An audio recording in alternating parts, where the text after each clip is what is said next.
بسم اللہ الرحمن الرحیم الحمدللہ رب العالمین والصلاة والسلام علی اشرف المرسلین نبینا و سیدنا محمد وعلی آلہ و اصحابہ اجمعین۔ ناظرین السلام علیکم ورحمۃ اللہ وبرکاتہ۔ ہماری آج کی گفتگو کا موضوع ہے وسائل فلاح، یعنی کامیابی کے وسائل یا ذرائع، وہ ذریعے جن کے تحت ہم کامیابی حاصل کر سکتے ہیں۔ اصل کامیابی تو یہی ہے کہ انسان جنت تک پہنچ جائے اور جہنم سے بچ جائے، کیونکہ اللہ تعالیٰ بھی یہی فرماتے ہیں فَمَنْ زُحْزِحَ عَنِ النَّارِ وَأُدْخِلَ الْجَنَّةَ فَقَدْ فَازَ، کہ جو شخص آگ سے بچا لیا گیا اور جنت میں داخل کر دیا گیا تو گویا کہ وہ کامیاب ہو گیا۔ اللہ تعالیٰ نے بہت سی چیزوں کا ذکر کیا ہے، اچھی چیزوں کا، اور ان کے آخر میں بتایا کہ اگر تم یہ کرو گے تو فلاح پاؤ گے، کامیاب ہو جاؤ گے۔ سب سے پہلے ایمان ہے۔ اللہ تعالیٰ فرماتے ہیں قد افلح المؤمنون، یقیناً وہ لوگ فلاح پا گئے جو اہل ایمان ہیں، مومن ہیں۔ تو ہم کوئی بھی عبادت کریں، ایمان اس کے لیے ایک جزو لا ینفک ہے، یعنی لازمی چیز ہے۔ ایمان کے بغیر کوئی عبادت قبول نہیں ہوتی۔ دوسری صفت جو ہے وہ ہے تقوی۔ تقوی سے مراد یہ ہے کہ انسان اللہ کے احکام کی پیروی کرے، اللہ تعالیٰ نے جن کاموں کا حکم دیا ہے وہ بجا لائے، اور جن چیزوں سے اللہ تعالیٰ نے روک دیا ہے اس سے رک جائے۔ اللہ تعالیٰ فرماتے ہیں فَاتَّقُوا اللَّهَ يَا أُولِي الْأَلْبَابِ لَعَلَّكُمْ تُفْلِحُونَ، کہ اے اہل دانش، اے عقل مندو، اللہ کا تقوی اختیار کرو تاکہ تم فلاح پا سکو، تاکہ تم کامیاب ہو سکو۔ تیسری صفت جو ہے وہ ہے اللہ کا ذکر کرنا، اللہ کو کثرت سے یاد کرنا۔ اور اللہ کا ذکر جو ہے وہ ظاہری طور پر بھی ہو سکتا ہے، آپ کثرت سے اللہ اکبر کہیں، الحمدللہ کہیں، لا الہ الا اللہ کہیں، سبحان اللہ کہیں، استغفر اللہ کہیں، یہ اللہ کا ذکر ہے، اس کی شکلیں ہیں۔ نماز با جماعت اللہ کا ذکر ہے، قرآن مجید کی تلاوت اللہ کا ذکر ہے۔ تو یہ اللہ کے ذکر کی ظاہری شکلیں ہیں جو کہ مطلوب ہیں۔ اللہ کے ذکر کی ایک خفیہ یا باطنی شکل بھی ہے، وہ یہ ہے کہ آپ اللہ کو یاد رکھیں ہر وقت، اس کی موجودگی کا، اس کا جو ساتھ ہے اس کا احساس ہو کہ وہ مجھے دیکھ رہا ہے، وہ میرے ساتھ ہے۔ جب میں تولتا ہوں، اپنی دکان پہ بیٹھا ہوں، جب میں ملازمت کر رہا ہوں، کام کو ایمانداری سے، دیانتداری سے کر رہا ہوں، اللہ مجھے دیکھ رہا ہے۔ تو یہ اللہ کو یاد رکھنا ہے کہ میں بغیر کسی کنٹرول کے نہیں ہوں، ایک ذات ایسی ہے جس نے مجھے کنٹرول کیا ہوا ہے، وہ ہر وقت مجھے دیکھ رہی ہے، اور میں اس کے سامنے ہوں، وہ مجھے دیکھ رہا ہے۔ اس کی جو معیت ہے اس کا احساس ہونا، یہ بھی اللہ کے ذکر کی، اس کو یاد رکھنے کی ایک کیفیت ہے۔ اللہ تعالیٰ فرماتے ہیں وَاذْكُرُوا اللَّهَ كَثِيرًا لَعَلَّكُمْ تُفْلِحُونَ، اللہ کو کثرت سے یاد کیا کرو، اللہ کا ذکر کثرت سے کیا کرو تاکہ تم فلاح پا سکو، کامیاب ہو سکو۔ اسی طرح جہاد کے حوالے سے بتایا وَجَاهِدُوا فِي سَبِيلِهِ لَعَلَّكُمْ تُفْلِحُونَ، کہ اس کے راستے میں، اللہ کے راستے میں جہاد کرو تاکہ تم فلاح پا سکو۔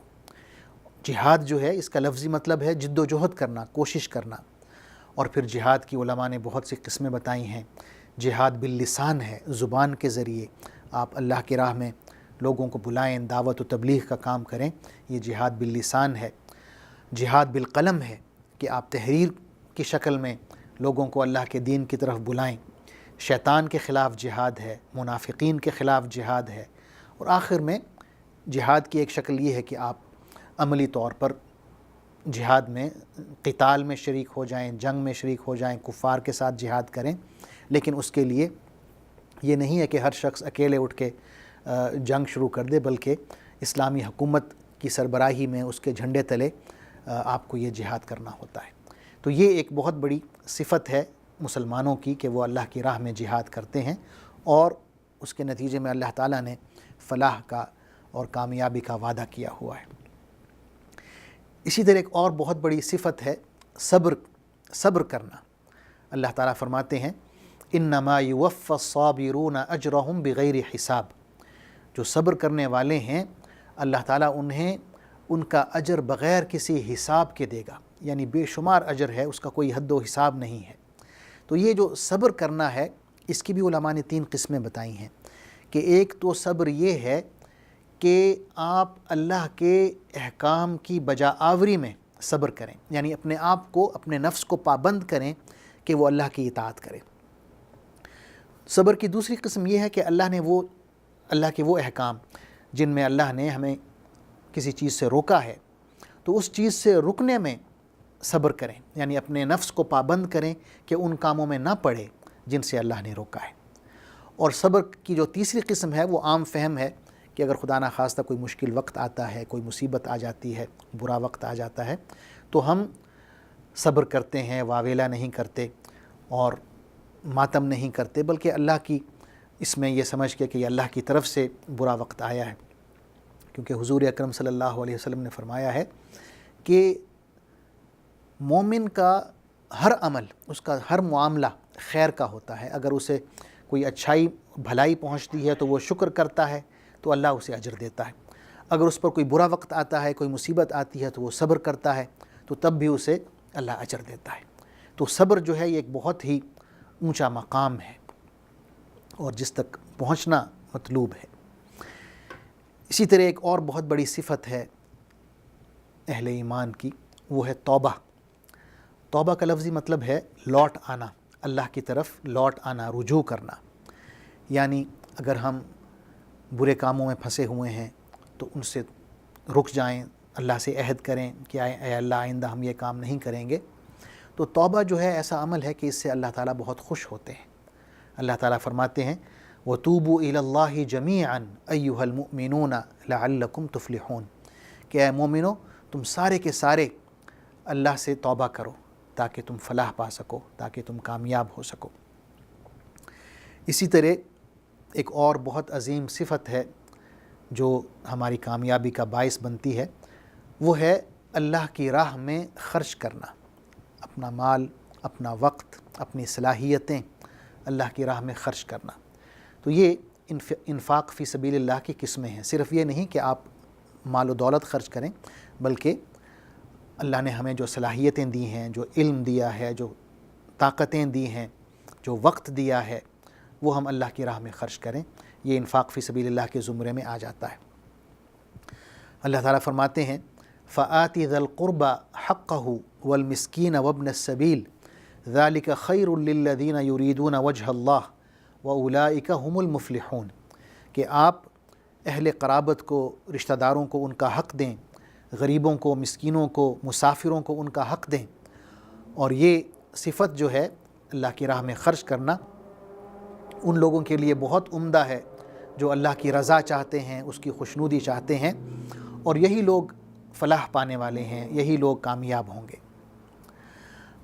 آخر میں ایک بہت ہی عظیم صفت ہے جو اہل ایمان کی بیان کی گئی ہے، وہ یہ ہے کہ اپنے فیصلے اللہ کی عدالت میں کرتے ہیں، قرآن و سنت کے مطابق کرتے ہیں، اللہ کی شریعت کے مطابق کرتے ہیں۔ قرآن مجید میں اللہ تعالیٰ مومنوں کی صفات بیان کرتے ہوئے فرماتے ہیں انما كان قول المؤمنین اذا دعوا الى اللہ ورسولہ لیحکم بینہم ان یقولوا سمعنا واطعنا واولئک هم المفلحون کہ مومنوں کا جو رویہ ہے وہ ایسا ہوتا ہے کہ جب انہیں اللہ کی طرف، اللہ کے رسول کی طرف بلایا جاتا ہے کہ آؤ انہیں بطور حکم قبول کرو، انہیں بطور جج کے قبول کرو، تو وہ یوں کہتے ہیں کہ ہم نے سنا اور ہم نے اطاعت کی۔ یعنی اللہ کا جو حکم ہے، اللہ کے رسول کا جو حکم ہے اسے قبول کرتے ہیں، اپنے فیصلے اللہ اور اس کے رسول کی شریعت کے مطابق کرتے ہیں۔ تو اللہ تعالیٰ فرماتے ہیں اولئک هم المفلحون، یہی وہ لوگ ہیں جو فلاح پانے والے ہیں، کامیابی حاصل کرنے والے ہیں۔ تو ناظرین، یہ 8 صفات میں نے بیان کی ہیں جو فلاح پانے کے بڑے بڑے ذریعے ہیں، وسائل ہیں۔ سب سے پہلے ایمان ہے، پھر تقویٰ ہے، پھر اللہ کا ذکر ہے، پھر جہاد ہے، اس کے بعد صبر ہے، توبہ ہے، اللہ کی راہ میں خرچ کرنا ہے، اور آخر میں یہ کہ اپنے فیصلے اللہ اور اس کے رسول کی شریعت کے مطابق کرنا ہے۔